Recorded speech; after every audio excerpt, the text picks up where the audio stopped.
ਲਓ ਜੀ, ਅੱਜ ਆਪਾਂ ਆਪਣੇ ਟਰੱਕ ਦਾ ਕਸਟਮ ਸਟੀਅਰਿੰਗ ਲਾਉਣ ਲੱਗੇ ਆ। ਇਹ ਪੁਰਾਣੇ ਵਾਲਾ ਜਿਹੜਾ ਕੰਪਨੀ ਨੇ ਲਵਾਇਆ ਸੀ, ਇਹਦੀ ਜਗ੍ਹਾ ਤੇ ਆਪਾਂ ਲਾਉਣਾ ਹੈ ਆਹ ਵਾਲਾ।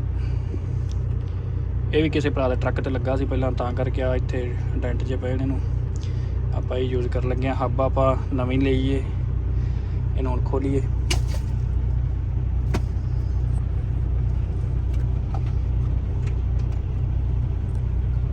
ਹੱਬ ਟਾਈਟ ਕਰਨ ਲੱਗਿਆ। ਇਹਦੇ ਵਿੱਚ ਲੋਕ ਟਾਈਟ ਜ਼ਰੂਰ ਪਾ ਲਿਓ, ਨਟ ਖੁੱਲ ਜਾਂਦੇ ਨੇ। ਨਟ ਨਹੀਂ ਏਡੇ ਵਧੀਆ ਹੁੰਦੇ ਜਿਹੜੇ ਨਾਲ ਆਉਂਦੇ ਨੇ।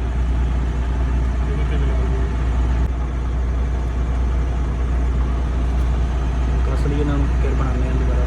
ਲੱਗਦਾ ਸਿੱਧਾ ਹੀ ਪਿਆ। ਤਾਰ ਹੋਰ ਨਾਲੇ ਬਾਅਦ ਚਲਾ ਲਾਂਗੇ ਇਹਦੇ 'ਚ।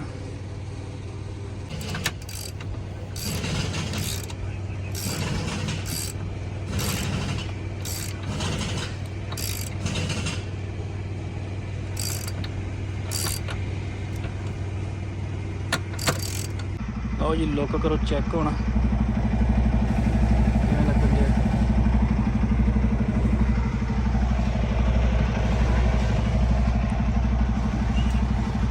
ਕਮੈਂਟਾਂ 'ਚ ਦੱਸਿਓ ਆਪਣੀ ਰਾਏ ਕਿਵੇਂ ਦਾ ਲੱਗਦਾ ਪਿਆ।